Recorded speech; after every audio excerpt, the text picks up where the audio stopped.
People want you to be yourself. My husband Boris did a photo shoot for his bags the other day, and the makeup artist had said she never wants to go back to Los Angeles. People were all really phony. And I said, how do you mean? She goes, no one would even give me a restaurant to go eat at. I said, well, yeah, that's because where you sit in a restaurant in Los Angeles determines who you are, and they don't want you to go someplace they can't go, so they're not going to tell you shit.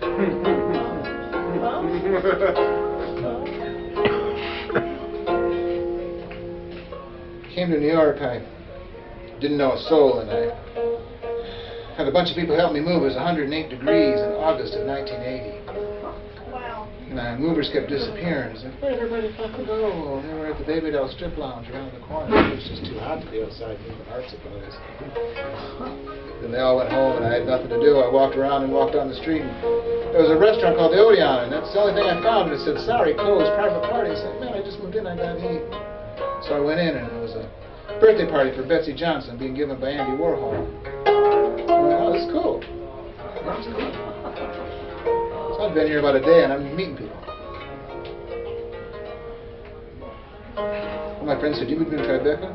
That's the biggest mistake ever. Everybody's moving in the East Village. I remember stepping across 2nd Avenue, 3rd Street in the East Village to see my old college professor. And the policeman said, hey, where are you going? I said, right over there. No, you're not. What do you mean? He said, well, if you're over there, you're on your own. We'll come get you if you get in trouble. So there used to be a zone, 14th Street to 2nd Avenue, all the way down to Canal Street was a criminal-run zone. The police didn't even bother going in there. The old-timers would tell you the way you had to walk. Go 3rd Street, 2nd Avenue, this way, that way, because it just get to Hell's Angels buck. If anybody's chasing you, you'll be all right.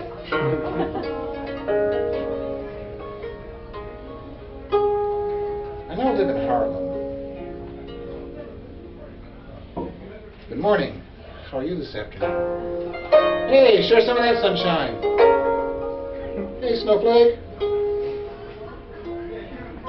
Been there 6 years. People are always asking me how I'm doing. No one's ever asked me what I do.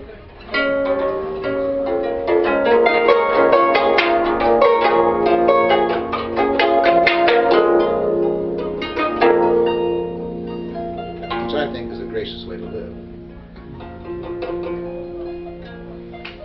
One guy seen me on MNN a couple of times and hollers, "Hey, Mr. Patrick, Mr. Patrick, Mr. Patrick!" Somebody hollered at him, "No, don't blow him up like that. Let the man walk down the street." It's kind of cool being known by old black people from cable TV work in New York City, I gotta tell you. Because people don't put up with no shit. You tell the truth, you got support. Everything in context, everything in its place, everything with its temper. It's not what you say sometimes, it's how you say it, and when you say it, and why doesn't always really matter. But being a classically trained painter, we did a thing that was forbidden at my school. Critiques were forbidden. Every other school in America, they make a mark. Stand back and talk about it for a week. We painted. Work spoke for itself. If you were doing something, everybody else kind of watched you.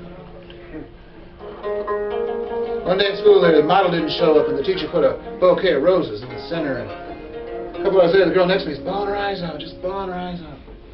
The teacher came and said, "What's the matter?" She says, "I can't paint roses." I said, "That's okay. There'll never be roses. It can only ever be paint on a page." And the aha moment happened for me.